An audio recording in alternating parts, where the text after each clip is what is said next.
2장. 이 모든 일이 있고 나서 다윗이 기도하며 하나님께 여쭈었다. 제가 유다의 한 성읍으로 이주해도 되겠습니까?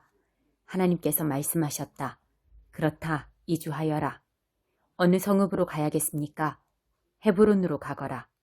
그래서 다윗은 두 아내 이스라엘 사람 아히노암과 갈멜 사람 나발의 아내였던 아비가일을 데리고 헤브론으로 이주했다. 다윗의 부하들도 자기 가족을 데리고 그와 함께 가서 헤브론과 그 주변에 자리를 잡았다. 유다 주민들이 헤브론으로 와서 다윗을 유다 지파의 왕으로 삼았다. 길앗 야베스 사람들이 사울을 안장해 주었다는 보고가 다윗에게 들어왔다. 다윗은 길앗 야베스 사람들에게 전령을 보내어 이렇게 전했다.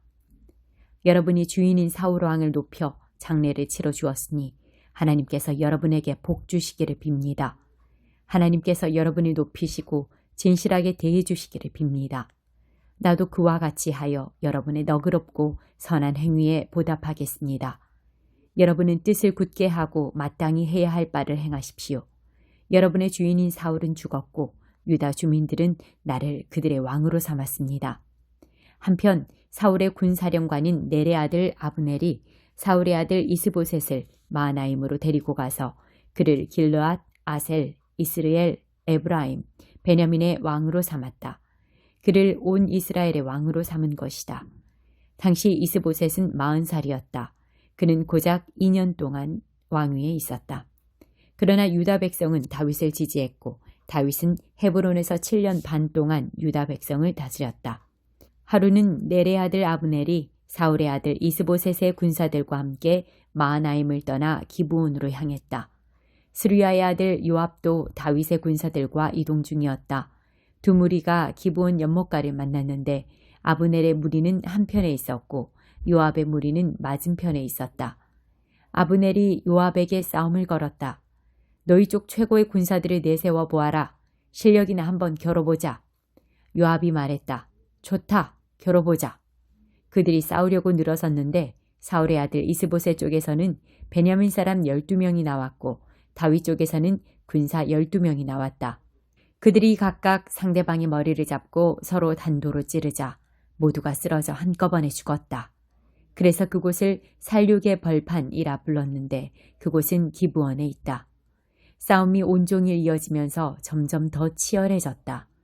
아브넬과 이스라엘 사람들이 다윗의 부하들에게 사정없이 패했다. 스루야의 세 아들인 요압과 아비새와 아사헬도 그 자리에 있었다. 드넓은 평원의 영향처럼 빠른 아사헬이 아브넬 뒤에 바짝 붙어 그를 쫓았다. 아브넬이 돌아보며 말했다. 아사헬, 너냐? 그렇다. 그가 말했다. 아브넬이 말했다. 나를 뒤쫓지 마라. 네가 이길 만한 사람을 골라서 그의 전리품으로 만족해라. 그러나 아사헬은 그만두지 않았다. 아브넬이 다시 말했다. 돌아가거라. 계속 쫓아오면 너를 죽일 수밖에 없다. 내가 너의 형 요압의 얼굴을 어떻게 보겠느냐? 아사헬이 계속 따라오자 아브넬은 무딘 창 끝으로 그의 배를 찔렀는데 얼마나 세게 찔렀던지 창이 등을 뚫고 나왔다. 아사헬은 그 자리에서 쓰러져 죽었다. 아사헬이 쓰러져 죽은 곳에 이른 사람마다 멈추어서 멍하니 바라보았다. 아사헬이 죽었다. 그러나 요압과 아비새는 계속해서 아브넬을 추격했다. 해가 질 무렵 그들은 기브온 변경으로 가는 길가의 기아 맞은편 암마산에 이르렀다. 베냐민 사람들이 그 산 위 요충지에 자리를 잡고 아브넬과 함께 서 있었다. 아브넬이 요압에게 소리쳐 말했다. 우리가 다 망할 때까지 계속해서 서로 죽여야겠느냐?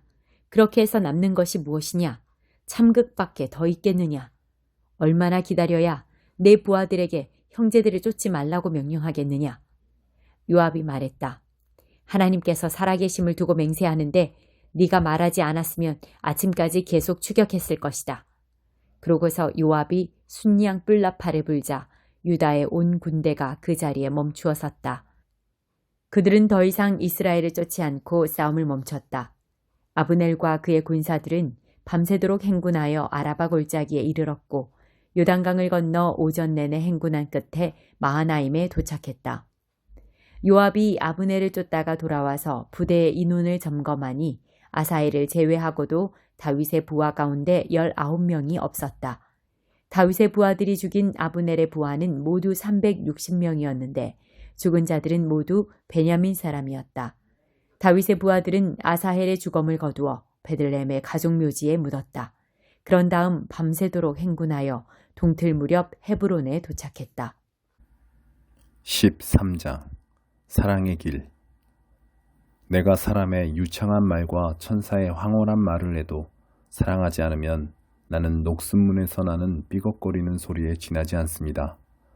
내가 하나님의 말씀을 힘차게 전하고 그분의 모든 비밀을 드러내고 모든 것을 대낮처럼 환히 밝혀도 또 내가 산에서 뛰어올라라 명하면 산이 그대로 뛰어오를 만큼의 믿음을 지니고 있어도 사랑하지 않으면 나는 아무것도 아닙니다. 내가 가진 모든 재산을 가난한 사람들에게 나누어 주고 순교자처럼 불살라질 각오를 하더라도 사랑하지 않으면 아무 소용이 없습니다. 내가 무엇을 말하고 무엇을 믿고 무슨 일을 하든지 사랑이 없으면 나는 파산한 사람이나 다름없습니다. 사랑은 절대로 포기하지 않습니다. 사랑은 자기보다 다른 사람에게 더 마음을 씁니다. 사랑은 자기가 갖지 못한 것을 바라지 않습니다. 사랑은 뽐내지 않으며 자만하지 않으며 다른 사람에게 자신을 강요하지 않으며 내가 먼저야 라고 말하지 않으며 화내지 않으며 다른 사람의 죄를 꼬치꼬치 따지지 않으며 다른 사람이 비굴하게 굴 때 즐거워하지 않으며 진리가 꽃피는 것을 보고 기뻐하며 무슨 일이든지 참으며 하나님을 늘 신뢰하며 언제나 최선을 구하며 뒷걸음질하지 않으며 끝까지 견딥니다. 사랑은 절대로 사라지지 않습니다. 제 아무리 영감 넘치는 말도 언젠가는 사라지고 방언으로 기도하는 것도 그칠 것입니다. 이해력도 한계에 이르게 될 것입니다. 진리의 한 부분만 아는 우리가 하나님에 대해 말하는 것은 언제나 불완전합니다. 그러나 완전하신 그분이 오시면 우리의 불완전한 것들을 없애주실 것입니다. 내가 어머니의 품에 안긴 젖먹이었을 때에는 젖먹이처럼 옹알거렸지만 다 자라서는 그러한 어린아이 짓을 영원히 버렸습니다.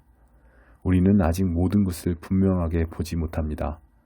우리는 안개 한가운데서 눈을 가늘게 뜨고 그 속을 들여다봅니다.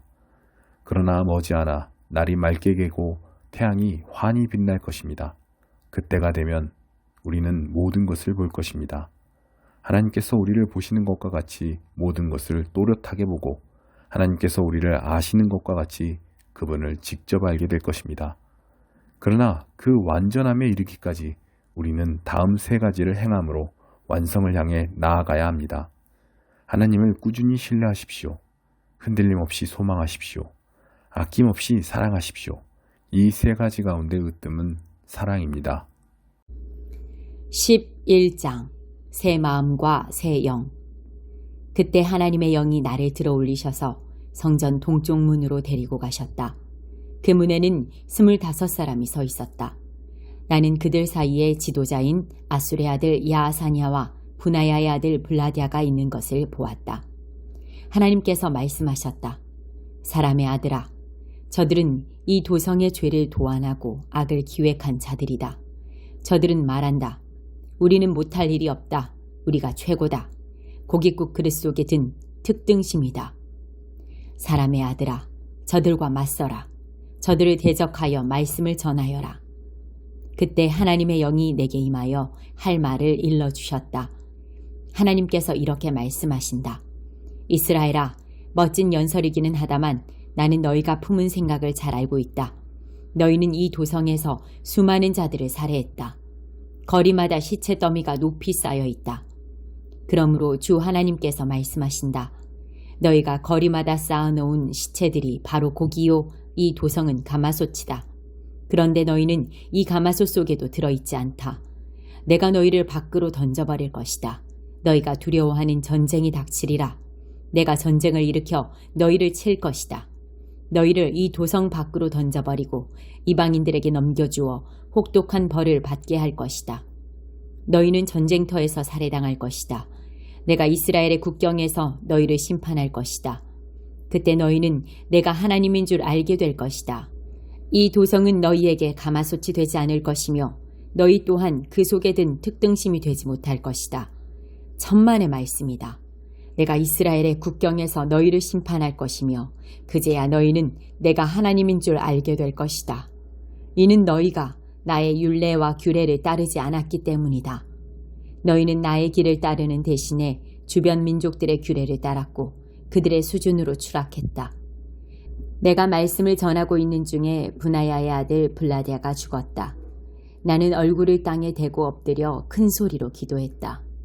주 하나님, 이스라엘의 남은 자들 전부를 모두 없애버리시렵니까? 하나님이 응답하셨다. 사람의 아들아, 예루살렘 주민이 내 혈육, 곧 너와 같이 포로로 잡혀온 이스라엘 백성 전체를 두고 이렇게 말한다. 그들은 먼 나라에 가 있어 하나님과 멀리 떨어졌다. 이제 이 땅은 우리 차지다. 그러므로 그들에게 이렇게 전하여라. 너희를 향한 주 하나님의 메시지다. 그렇다. 나는 너희를 먼 나라로 쫓았고 이국 땅으로 흩어버렸다. 그러면서도 너희가 가 있는 나라에서 너희에게 임시 성소를 마련해 주었다. 장차 나는 너희가 흩어져 살고 있는 나라와 땅에서 너희를 다시 모으고 이스라엘 땅을 너희에게 줄 것이다. 너희는 집에 돌아와 청소를 하면서 혐오스런 신상과 역겨운 우상들을 모두 내다버릴 것이다. 내가 너희에게 새 마음을 줄 것이다. 너희 안에 새 영을 줄 것이다. 돌 같던 너희 심장을 도려내고 붉은 피가 도는 튼튼한 심장을 넣어줄 것이다. 그러면 너희가 나의 율례를 따르고 성심으로 나의 명령을 따르며 살게 될 것이다.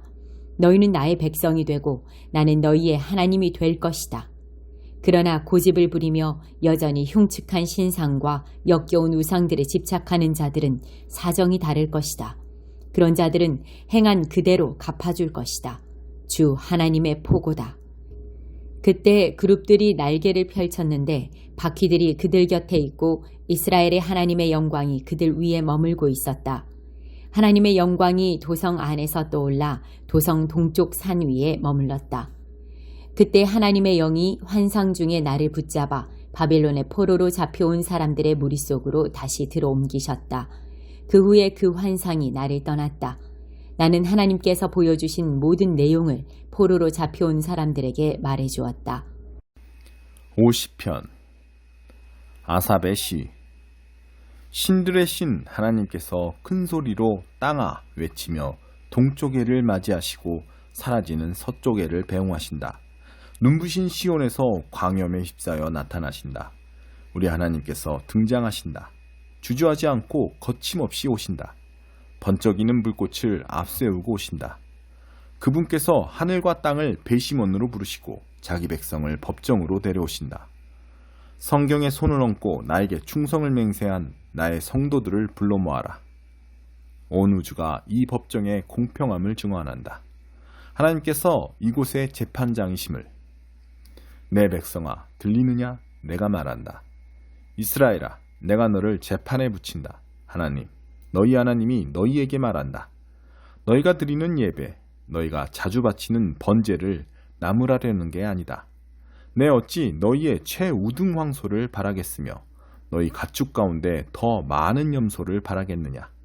숲속의 피조물이 다 내 것이며 모든 산의 들짐승도 다 내 것이다.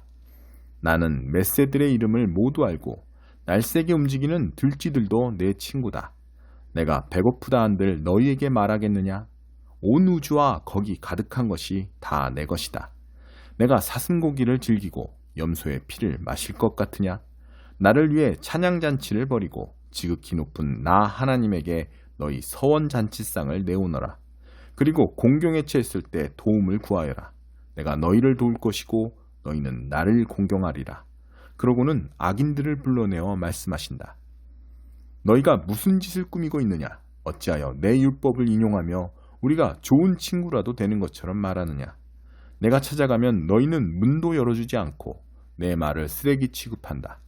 너희는 도둑을 보면 동료로 삼고 가늠하는 자들을 만나면 친구 중에 친구로 여긴다. 너희 입은 오물을 흘려보내고 거짓말을 진지한 예술인 듯 지어낸다. 친형제의 뒤통수를 치고 어린 여동생을 갈취한다. 너희의 이 같은 짓거리를 말없이 참아주었더니 내가 너희와 한통 속인 줄로 여기는구나. 내가 이제 너희를 꾸짖으며 너희 악행을 훤히 보이는 곳에 드러내리라. 나를 농락하던 시간은 이제 끝났다. 내 판결이 코앞인데 너희를 도울 자 아무도 보이지 않는구나. 찬양하는 삶이 나를 영화롭게 한다. 너희가 그 길에 발을 들여놓으면 내가 즉시 나의 구원을 보여주리라.